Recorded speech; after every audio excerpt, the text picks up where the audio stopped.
We'll start with a passage from Hildebrand. He says, "It is a fact that people react very differently when they are alone and when they are in a mass gathering. How easy it is for harmless people who would never be capable of brutality on their own to get carried away to the point of violence in mass gatherings. Certain slogans that have no effect on single individuals can trigger enthusiasm, emotion, or rage in mass gathering. How much more volatile and unstable is a mass of people than an individual." Hildebrand wrote that in 1936. The immediate context is quite obvious, but his observations are, of course, not limited to Nazi Germany, and it is worth investigating what is the nature of this mass. A mass is distinct from a community. In a community, there is a principle of unity based on shared meaning and shared encounter. A mass, however, is an unorganic arrangement of individuals accidentally thrown together. In a mass, we are all individuals, but also all the same. In a community, we possess clear roles: father, husband, sister, mother, clergy. The mass flattens individuality, while the community preserves and elevates it. In a community, persons are responsible for themselves and for each other. In a mass, the individual lets himself go and is swept along. Hildebrand calls a community a realm of meaning, and the higher the realm of meaning, the more it will be concerned with the ultimate destiny of man. But the moment it aspires to more than is appropriate to its realm of meaning, the community begins to degenerate into a totalitarian mass. Thus, a mass is not necessarily something that arises instead of a community, though of course it often can and does, but it is also possible that a community degenerate into a mass. So why do people join masses? And it turns out the reasons aren't so bad. Hildebrand says that in his day, that people are desperate to overcome individualism, that they desire something more than themselves. It's a sort of transcendence that they are seeking. But the mass does not elevate the person. The person is not free to develop their full individuality, but they're reduced to the lowest common denominator. Thus it is that Hildebrand describes the mass, contrasts it with community, and warns of its dangers. But how does a mass become a mass? For this, we're going to turn to Stein and her investigations on individual and community and sentient causality. She gives three conditions. The first is what she says, calls a propinquity for many people to suggestibility, leads to innumerable processes of emotional contagion. Emotional contagion is distinct from other mental acts in that it is not intentional, not taken up by oneself. It's not freely chosen, freely embraced, but it's causal. The emotional contagion infects another person. It imposes itself upon another person. This would be deemed illegitimate emotional influence or conviction. This is possible, Stein says, because of the drawing down of power by many stimulations which necessitate an elimination of the higher mental functions, deliberation, second thoughts, etc. So in a moment of nervous anxiety, she will say, when lots of things are going on, it becomes and you're very stimulated, it's very difficult for the higher mental functions to operate as they should. So the sort of checks that you would normally have on yourself become impossible.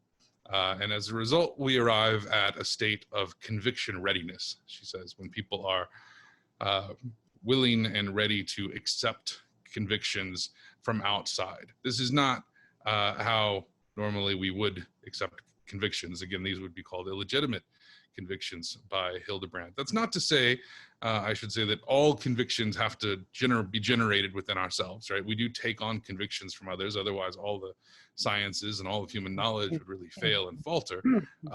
But we are supposed to test these things ourselves, make sure that they're coming from a legitimate authority. And but when our higher powers get worn down, then we become susceptible to embracing these things without testing. This leads to an isomorphism of stance without inner commonality. We have sentient individuals behaving in non-mental ways. So the mass, though it might seem to function as one, does so without annulling or elevating the monadic character of the individual. Stein contrasts this with other forms of community. What might on the surface appear similar to the mass is what she calls an association. Here we have individuals united in and for a common purpose. This common purpose, though, is freely taken up. The members freely accept the call. They sympathize with the cause. Stein maintains that an association is a new reality in its own right. This is unlike a mass. It is not a mere collection of individuals. People can join or leave the association, but the association may still endure. But still, the association is something that can begin and end with volitional acts. You can start one, you can end one. This is in contrast to the organic nature of true community, which comes about on its own, is formed out of the people living together as individual persons. Like an organism, it has no purpose beyond its own continuation. The more carriers a community has to support it, and the further the devotion extends, the more secure its substance and character. In a community, people live as persons. They feel together and share responsibility. Another's sorrow is my sorrow, their joy is my joy. In relation to the other, traits in one person may be awakened or developed in the community. What happens within a community is that you are unlocked for one another. Your soul gets encompassed by that of the others, and community operationalizes itself in communal actions and community-forming traits. We enter into a higher level of meaning, to return to that phrase that Hildebrand also used. The complete community, of course, the highest level of meaning, is the community of the saints and the beatific vision. This pertains to what we were talking about earlier when we were speaking of individual natures in Stein and their orientation to their ultimate destiny in God, right? She says that every individual human being is created to be a member of the mystical body of Christ. And this is the reason why, even on a purely natural level, no human being is like the other. Every human being is a variation of the common human nature, an individual structural unit, and simultaneously a constructive part of a structural totality. As the head of humankind, Christ is the head of creation in its totality, or we could say he is the leader of this community. I will leave that outline there and turn it over to you, Rocco. So I think we've established a bit what a mass is and how it is different from community. Rocco? Shall I? Yes, yes, please. Well, listening to you, I was making a comparison between the approach of Edith Stein and of Dietrich von Hildebrand and the approach of Karol Wojtyła. I think that here Wojtyła adds something important from a methodological point of view to our reflection.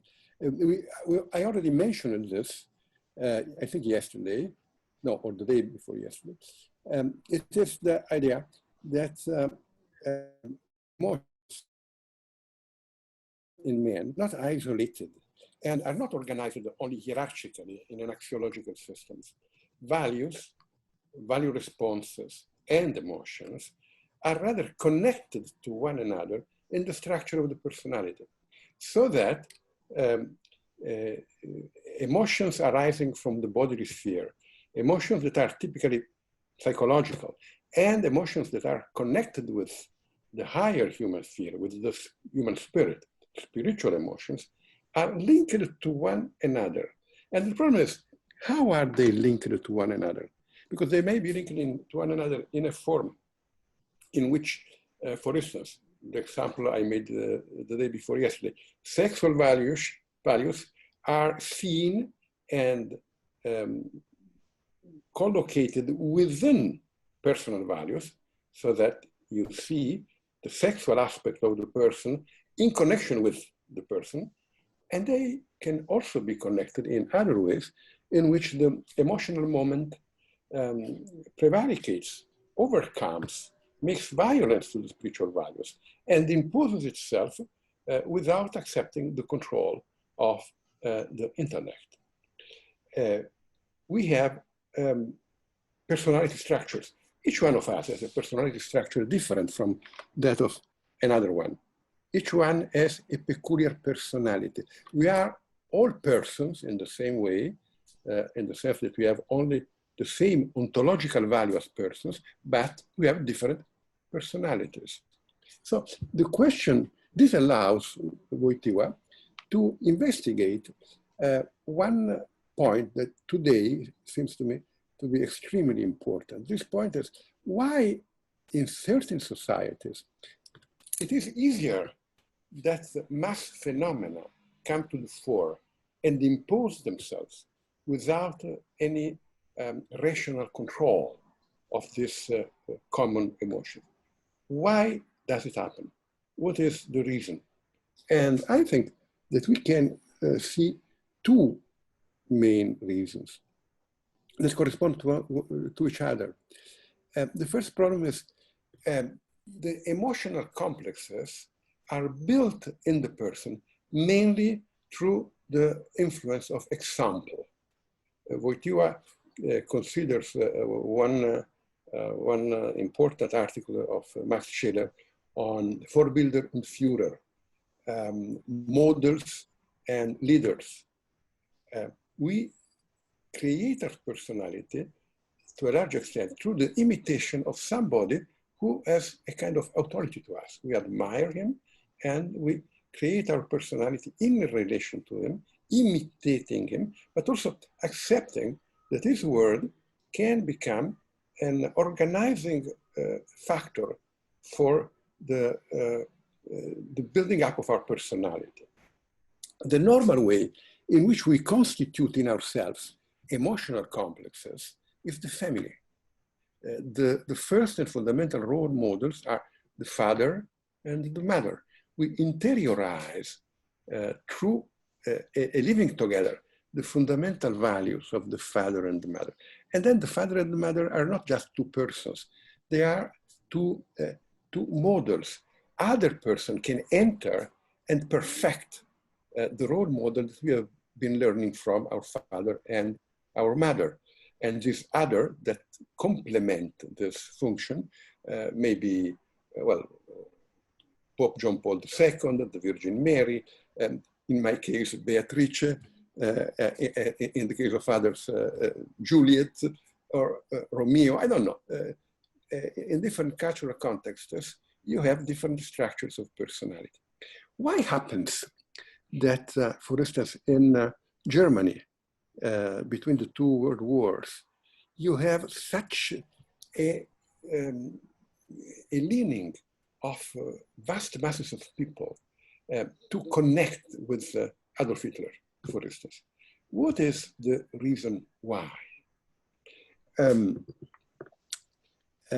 A group of Jewish Marxist sociologists and philosophers asked themselves this question in the 30s. And the hypothesis that they had, they were also familiar with psychoanalysis. The hypothesis that they formulated was the authoritarian structure of the predisposes the people to look for authoritarian leaders. You come from a family in which there is a strong authority of the father, then you are likely to seek in society an equally strong authority. And they investigated seriously. They made a great research and they edited a book. The title was Autorität und Familie, Authority and Family. Only they were honest and the results contradicted the original hypothesis. The result was, there was another similar research some years later in the United States with the title, The Authoritarian Personality. The authoritarian personality, the personality that stands and needed to be led by an authoritarian leader, the personality that is prone to become part of the mass, is a personality that has had a very weak father, or no father at all. The absence of the father, or the devaluation of the father. Take Germany between the two world wars. On the one hand, you have a large number of people, of children that are born out of wedlock and live in a family in which there is no father. The father went away. Or they live in families in which the father has been humiliated. He is unemployed. Being unemployed is demoralized. He drinks.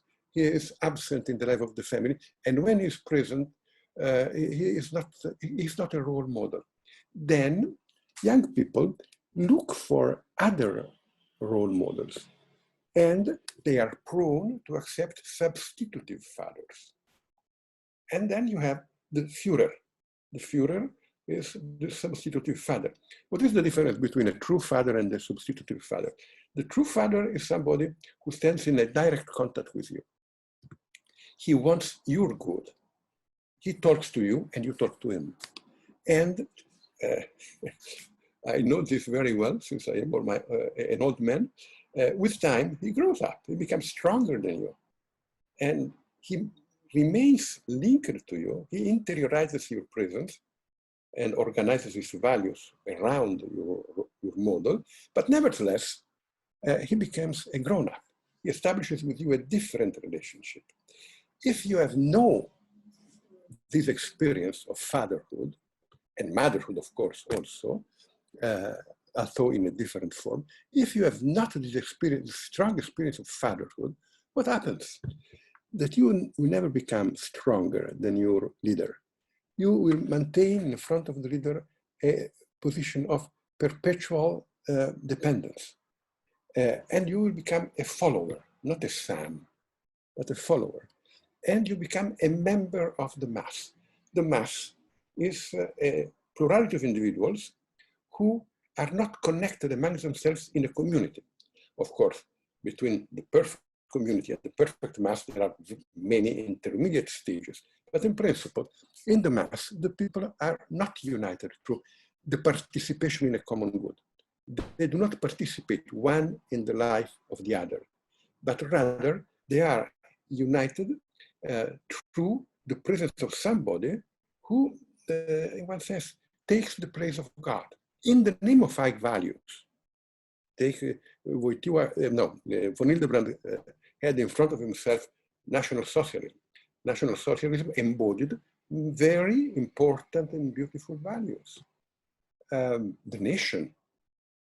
And nevertheless, the higher a value is, the more demonic it becomes when it is put in the place of God. This may happen also in a family when the father pretends to stand in the place of God, but this happens very seldom. I don't think it's a very unusual occurrence. The father is conscious of the fact that he's a poor man and he makes his decisions, he tries to help, but I used to say that after 12 years of age, the best thing you can do for your children is to pray off, because they can be controlled by you. You lose the pretension to control them. And now I have given you an image of the spiritual situation in National Socialist Germany. The awakening of the German family is the of demand of being mass, of being led through an authority that cannot be questioned. You have had too little authority, too little true authority, and you substitute true authority through authoritarianism. But consider the world of today, the world we live in. I think we suffer the fact that we live in a society without fathers, or with very weak fathers.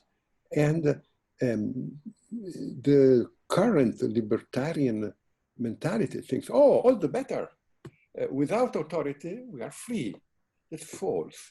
In order to grow, you need to stand in front of an authority. Etymologically, authority comes from the Latin auctoritas and from the verb augeo. Augere means I make you grow. It's the factor that allows you to grow.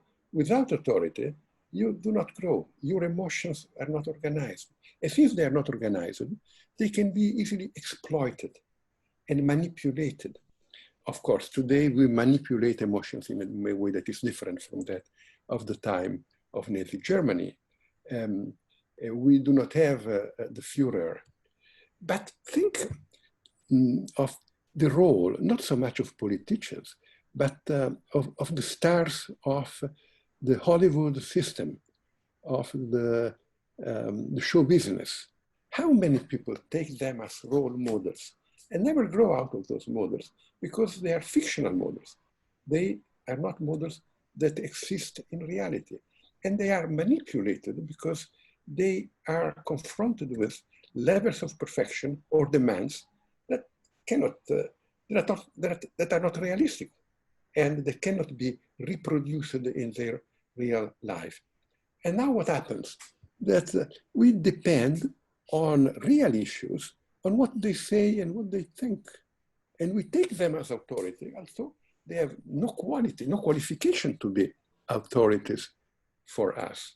And the man that pretends to be free, because he's not dependent upon any authority, because he's not a part of any community, because he is alone, is the man that more easily can be manipulated.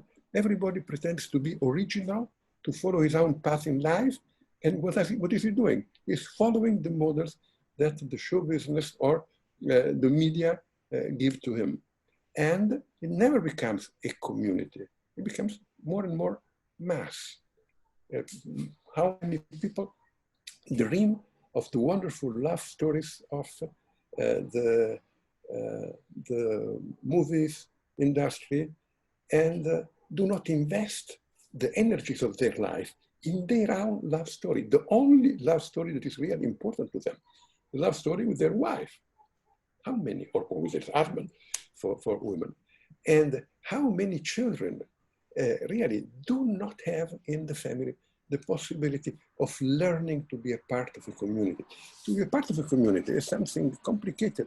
You must learn that there is a law and you must comply with the law on the one hand, but on the other hand, you must learn that there is an infinite will of good for you. Generally, the mother represents the mother tells to the son, whatever you do, whatever error you make, I will always be your mother. I will always be with you. I will always support you. And I will convince your father to support you also. And the father is the one who says, well, you must comply with the law. And if you don't, you will be punished. And you need both sides to develop a personality that is capable of interiorizing the universal. To interiorize the universal means that I see truth and I accept the fact that my truth is in the objective truth. Accept the task of making of the objective truth the form of my life. And then you have the capacity of accepting others, of accepting the idea that others also have rights like you have rights, and you must pursue your particular ends, trying not to be an obstacle, but an help to them, pursuing their particular ends. It is the principle of consider in yourself and in others, always also as an end, and not only as a means. When this does not happen, then you do not have communal personalities. And personalities that are not communal, that are not united through the participation of the one in the life of the other. And here there are two masterpieces of the phenomenological tradition that are the book of Schiller on sympathy and that of Edith Stein on empathy, the capacity of living the other within myself, of allowing the other to enter into me so that I see a common good and not just an individual good. We do not create communities. And we are united only as individuals. How can you unite individuals? People who do not participate one in the life of the other. Well, there is a very good book of Jean-Paul Sartre. I already quoted it. It is La critique de la raison dialectique, the critics of dialectical reason. And the idea of Sartre is that the unity is created through the opposition against a common enemy. It is the mechanism that works in Marxism, but it's also the mechanism that works in National Socialism. We don't want to create a better future for our children working together. By the way, to work is painful. And we prefer, if possible, not to accept work and suffering and trials and so forth. No, the better future is created if we succeed in destroying the enemy. And then the life becomes a perpetual search of enemies that ought to be destroyed. And happiness and unity, the overcoming of individualism, is sought in the struggle against the enemy. And of course, when people desire in the mass to be a part of the mass, there is something good in it. They want, they know that they cannot be only individuals. They want to be part of something greater in which they can be part one of the life of the other. But the true path to community is broken. And then this attempt to transcend individuality is sought in a way that is destructive of the personality. Man does not succeed in finding the truth about himself because he does not stand in a correct relation to the other. Then I think we should make use of the analysis of von Hildebrand now. Now, I think we should make of it a use that helps us to better define the problems of our time. We accept a society in which many people divorce. I do not pretend to compel them not to divorce. Nevertheless, we are seldom conscious of the effects, of the social effects of the growing rate of divorce in our societies. Not so much for the affluent, but for the poor. In one sense, divorce, the bad effects of divorce only to a certain extent, can be reduced if you have a lot of money. But if you have not, think of the rate of violence in the suburbs of the great cities in the United States, but also in Europe. We have a subculture of violence that is created by young males who do not have in their family the archetype, the model of a father. And males who have not the archetype of the father, who do not have the archetype of a man who takes care of a woman and of their children and who works for them. Well, all communities only of males that have not this archetype are dangerous because the natural tendency is that is not that to work in order to be able to buy what I need. The natural tendency is to grab what I want, whatever it be. And this subculture of violence creates a kind of man that is not only unemployed. I have been, when I was a politician, for a while, I was concerned with the problems of unemployment. There are the unemployed, but there are also the unemployed. But the archetype of work. And whenever you find them a job, after a while they lose this job because they are not really willing to become workers. And they will never be able to keep a job until they have received a personal attention that helps them to reconstruct their personality and to assimilate new archetypes, to fill the void.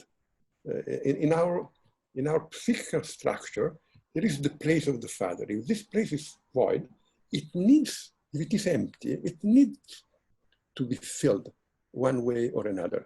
And of course, the way in which you fill the role of the father within the psychic structure of the people determines the kind of men they will be, their capacity to become members of a community, or their longing for becoming just parts of a mass, united against an enemy. And if we do not solve these problems, I think our democracy is not going to survive for long. This implies a reflection on the consequences of anti-authoritarianism. I am against authoritarianism. Authoritarianism is the corruption of authority, but we have gone too far and we are trying to create a society without authority. And if there is no legitimate authority, and the first legitimate authority is the authority that you experience in the family, then you will not have a society without authority. You will have a society with arbitrary authority, in which the stronger will manipulate the weaker. And the stronger today are the great corporations that dominate the mass media and the communication. And perhaps I should stop here.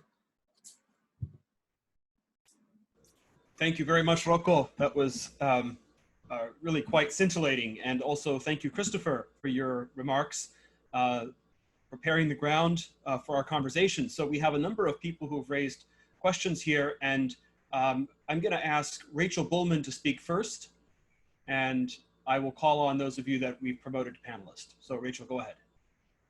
My question was, I know that earlier, Christopher, you had mentioned that community can degenerate into mass, but can mass give way to community? I wasn't too clear on that. That would be because I intentionally avoided answering that. Oh, you're welcome.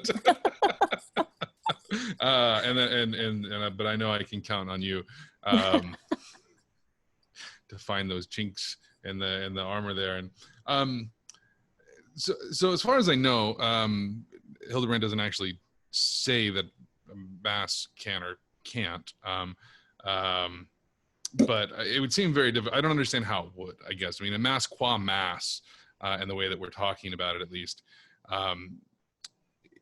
really couldn't rise into a community. But there's no reason why any group of individuals, you know, who may find themselves in a mass, may meet in a mass, you know, for whatever the purpose of the mass is, you know, couldn't form a community, couldn't become a community. There's no reason that members of a community couldn't participate in a mass and return also then, you know, to the community. These aren't all like necessarily mutually exclusive, right.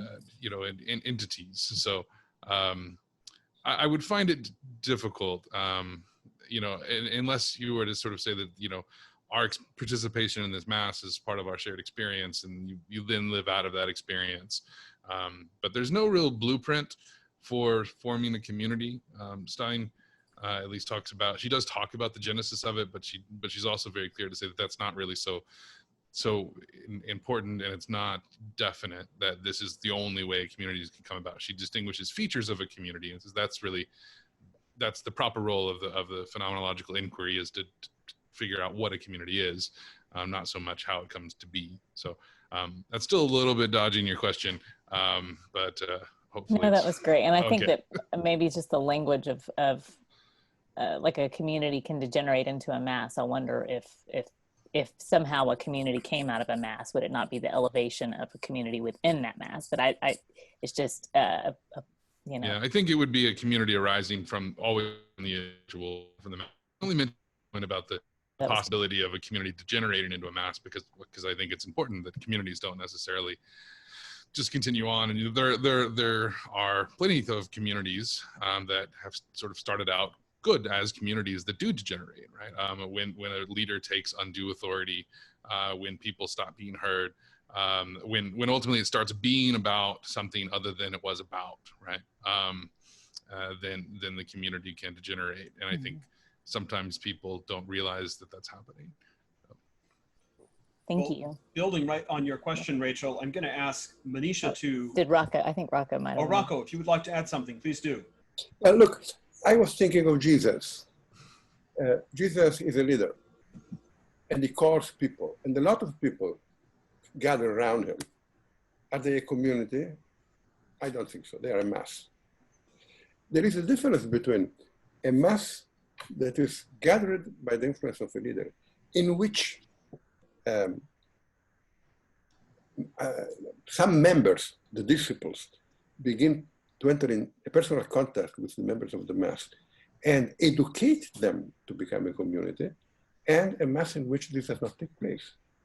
The difference between mass, I think that mass and community should be thought of as two polarities in reality. But it's difficult to find a pure mass or a pure community. some of the people who went after Jesus became a community, some didn't. There is the, once Jesus speaks of the man who went to sow the seed, the man is him, and he sows the seed, and in some people, the seed will grow and they will become a community. In some others, it will not. It will depend, to a large extent, on the fact that there will be men who, using the first emotional impact of the preaching of Jesus, transform this into a personal relation and build up a community. And I think this takes place all the time. Think of the gatherings around John Paul II. Were they a community or a mass? People went for most different reasons. Many of them went for mass reasons. And later, they became a community. Much depends on the fact that the seed is reinforced through a personal relationship. Thank you. So we have many other questioners here. I'm going to invite Taylor to pose your question. And in the interest of covering as many as possible, let's keep our questions as succinct as we can. In Love and Responsibility, John Paul mentioned that in order to be a true community, the family has to be a certain size, mom, dad, and a certain number of siblings. Could you speak to community in divorced families or smaller families and remedies to the bad effects of that? Well, yes, John Paul II said this. But if you read the jeweler's shop, you find that there is a family in which there is no father. Andrew went to the war and died, and Teresa was left alone to raise her child. Is that and he's the only child. Is that a community? Well, it is a damaged community, but it is a community. Why? Because the father lived in the mother. It is more difficult, I imagine, that the father may live in the mother when the father left the family. It is much easier when the absence of the father is not dependent upon the will of the father. Poor Andrew, he went to war, he was killed. It was not his fault. And nevertheless, there is a particular peculiar insecurity in the son because of the absence of the father. But nevertheless, they were a community, they damaged the community. So I think, yes, to have siblings is very important because you learn brotherhood in the relation with brothers and sisters. And nevertheless, don't imagine the family as isolated. If you do not have brothers, you may have friends. The community of the young people, the community of the age peers is an important educational factor. And there are many ways in which the place of the father can be filled when the father is absent. Would you like to ask your question? Which Peter? Oh, sorry, Peter Mylander. You're Pete to me. Sorry. Okay, no, call me Pete, him Peter. So this is sort of a comment I'd like to hear you react to, I guess. Toward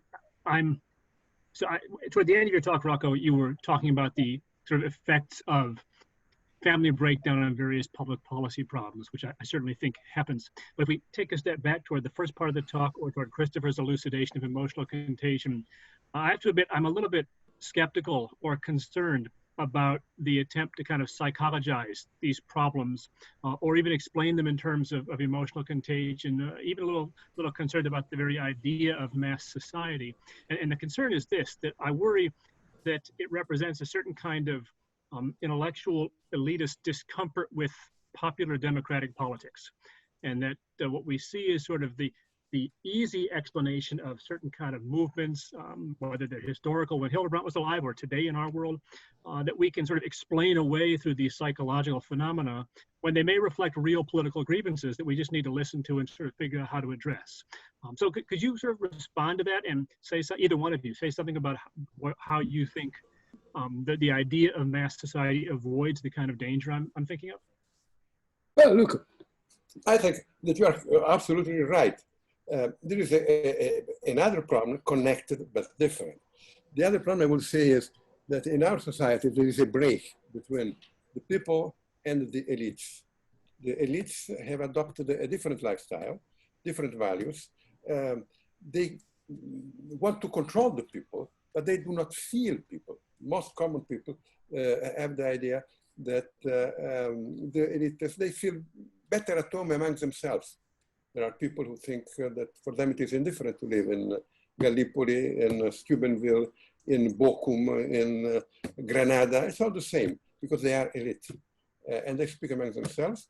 And they are foreigners everywhere because they do not speak the language of the people.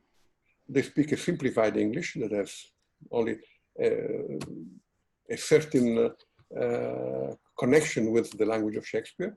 They do not eat the food of the people. They don't sing the songs of the people. They don't drink the wine of the beverage of the people. And the people feel alienated. But this, I completely agree with you, is another factor that helps to create a mass society. Because the people without shepherds, without pastors, are ready to follow the first one who comes around agitating a flag, whatever flag it be, because, and telling them that they can get rid of their problems if only they identify the true enemy and they destroy the enemy. And much more difficult, it may happen also when the people are so dispersed. It is also possible that arrives Jesus and invites them to create a new community, which he did. Unfortunately, not all the people followed him, but some did. And that small community was the beginning of the church. So I completely agree with you. Another reality has many sides. There's another facet of the problem that we have today. Not only awakened the family structure that makes the people more prone to follow charismatic, non-democratic leaders, because you cannot represent democratically a mass. You can lead a mass, but you cannot represent a mass. You can represent the community. This is one side. The other side is that the people is abandoned and is betrayed, and feels betrayed at least, and very often is. and this is another feature of the situation in which we are. Do you want to comment on that, Peter? Does that answer your question? Yeah, I certainly agree that the kind of disconnect between the elites and the populace as a whole contributes to this longing for some kind of leadership that would be more responsive and listen to them. But I still worry both that then describing them in the language of emotional contagion in mass society can easily become just another way of sort of not listening, right? Because we explain that away. I mean, maybe the flip side of this too is I guess I probably also have a suspicion that the contrast being community may also idealize the nature of political community a little bit, which I think probably requires less of a kind of common goal, maybe common purpose than the image may suggest. So I don't want to push that in too far a direction, but there's kind of two sides to my worry, maybe. Peter, I agree with you in the sense that I repeated more than once, mass and community are not two different parts of the people. No, they are different polarities. And we participate of both these polarities, every one of us. Even Jesus had around him not just a community, but a mass, and he tried to transform it in a community. And he was not completely successful, by the way, but a certain success he did have. Okay. Yeah. Can I respond to this also? Sure, please, Christopher. So I think it's an excellent question. I'm very glad that you asked it. I seen some of the chat people are calling it a great objection. I hope it's not an objection, or if so, we maybe should clarify some more. I think that there's nothing necessarily sort of illegitimate about the mass, right? Like what a mass is concerned about. A mass can be directed towards good things or bad things just as well. I think the concern about the mass is that it is so easily led, because you have individuals operating as individuals, not really as a community with a common purpose, doesn't have the distinctive features of a community. So it's not to say that a mass can't be rightly directed. It absolutely can, and I think we've seen, you know, no shortage of instances of that. And so it's not to psychologize it away in any sense, but to understand the phenomenon. And if it's dangerous, it's not because it's always wrong, but because it lacks some of the checks that would keep it from going wrong. And so one would hope, as Rocco is saying, that and as Rachel had asked, that, you know, from the impetus, whatever the impetus is for the particular mass, that a community might form out of that could endure. Because I think also a danger, or not a danger per se, but a concern about a mass, and especially when it's directed towards something that is good, is that a mass has no enduring structure, right? The mass just ceases to be when the individuals cease to be gathered, whereas a community or even association would endure. And I think so that's something that you see sometimes when a mass is actually directed well, is that the concern is that it'll just go away and nothing substantive will really happen, right? So that's where you really need a community, or at least an association, or something else. So yeah, so I don't think it shouldn't be used, and at least to psychologize away the phenomenon of the mass. As Rocco said, it's always with us. It's something that we all always do, right? And I mean, if anyone's been to, you know, any of these papal audiences, or like to a World Youth Day or something, like, you can't really call that a community. I mean, it definitely is largely a mass, but it's great, you know, and it's a good thing, you know, and it's kind of exciting to see. There's always a little bit of a danger of the sort of rock star popes and stuff, that people might like them for the wrong reasons or something like this, but you hope that something good still will come out of that. So yeah, so I hope that's helpful in clarifying. Yeah, your response. One sentence, John Henry, only Yes. one. I find that very helpful, Christopher. I only want to comment. I can understand giving a positive spin, potentially the language of mass. It's very hard to give a positive spin to the language of emotional contagion. Yeah, it's just a phenomenological. I wouldn't use it if in you know, broader context. I mean, there's no, we just don't have a positive connotation to contagion. But I mean, it's really a technical term, the way that Stein and Shaler are using it. It is kind of unfortunate. I mean, you could almost just say emotional impression. Just as well. I mean, but you know, there is something specific they mean by contagion, which is this transference, you know, without the sort of full personal commitment. But that isn't necessarily bad.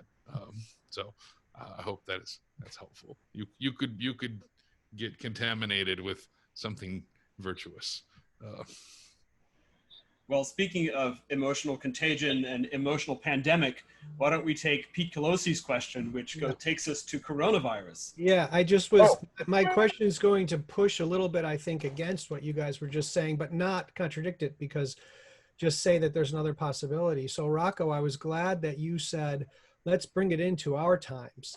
But then I was expecting you to go, so I'm gonna go, I would know if the worldwide obedience to the lockdown commands and to stop going to work and to stay at home and all that. I want to bracket whether, you know, the debates about the virus was made or not, and all this stuff.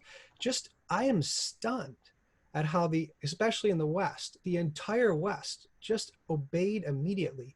And I want to know if that is a mass movement, why we were prepared for it, why we did it so like a mass, like you guys are describing. I read that last year 1.5 million people died of tuberculosis, and we didn't have this lockdown.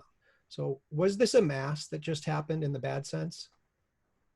Have you been to Texas? No one's obeying anything here Well, in Texas. take the places where they did, though. Take the places where they did across all of Europe and up here in the Northeast. In Italy, we did. What is it? Is it a mass or not?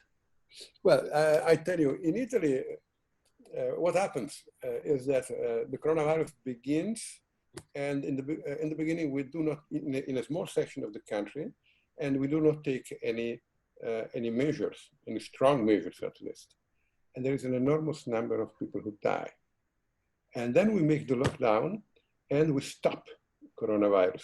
The vast majority of the people who died in Italy are in Lombardy, Veneto to a lesser extent, and southern Italy was completely spared because we locked it down. I think that people were scared. They were scared because they saw the people dying. And that's the reason why they were ready to accept strong measures that in Italy, at least now, have reduced extremely. Today we had, I think, 22 people dead. We were used to having 400, 500 per day. Here, I think there may be an element of mass contagion, but it is a little bit what Peter said before. There may be some reason in the mass contagion. The problem is that the people become aware of the reasons and begin with a purely emotional answer, but then give a free assent to the emotions that they have been experiencing. In this case, it seems to me that there were good reasons to give an emotional assent. I do not want to talk about other countries because there are so many different strategies, but I can tell you, if you take the United Kingdom, they started in the opposite way, and they have a much larger number of deaths, and it seems that it is not going to end. Christopher, do you want to add anything to that? I would say that I don't think it sort of rises to the level of a mass just because you don't have some of the distinguishing features, at least in a traditional way. And so I'm going to pivot a little bit to make what I think is another interesting point that hasn't been brought up. Because you don't have here like a group of people out in the streets or the plaza or whatever telling people to go wear masks, right? So like, and to lock down, like you don't have the mass, right, in any sort of traditional sense of the phenomenon of the mass. If you do have anything that is sort of like a mass, right, these individuals who remain individuals who are operated upon emotionally by, you know, other people with greater sort of power, it would actually be through media and through social media particularly. And I think that is a really interesting phenomenon, particularly in light of this discussion of the mass. Like, can you have an online mass, a mob? Is that a new thing? I mean, it would seem to me that it is. I'm not saying that this is a particular example of it. I think there are a lot of other very valid responses, and one of them that we see in the comments here, that this is a response to the common good and care for people. And in any case, I don't think that this particular instance quite rises to that level, but it does open a question, I think, about like what is the form of the mob today. Like, I think it's probably not just, mass protests in the streets. I think you also have new forms as well that we should be attendant to.